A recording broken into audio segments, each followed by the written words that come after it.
સંતો આગળ કહે છે કે જ્યાં છો ને તમે જે ઉંમરમાં શરૂઆત કરો મંદિરે આવવાની, અને જો મંદિરે નહીં આવો ને આમને આમ ઉંમર વ્યતીત થઈ જશે ને તો આપણે અંતે ભગવાનને મોં નહીં બતાવી શકીએ. માટે મંદિરે આવવાનું ચાલુ કરો. અને આમ આપણે માત્ર કામ પાછળ જ દિવસો પસાર કરશું. વહેલી સવારથી માંડીને મોડી સાંજ સુધી રૂગું કામ કામ ને કામ, તો એમાં જ આપણી ઉંમર આખી ગુમાવી બેસશું.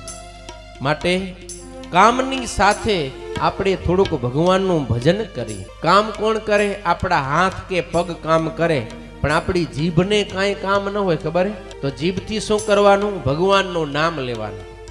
એટલે આપણા કવિઓ કહે, કરતા જઈએ ઘરના કામ, લેતા જઈએ હરિનું નામ. કામ થયા કરે ને સાથે સાથે ભગવાનનું નામ આપણે લીધા કરીએ ને તો એ આપણી ઉંમર લેખાની કહેવાય. બાકી તો જિંદગી આલોકની અંદર કૂતરા ગધેડા ભૂંડણા મીંડણા ને પાડુડા જીવી જાય, ખબર હે ને?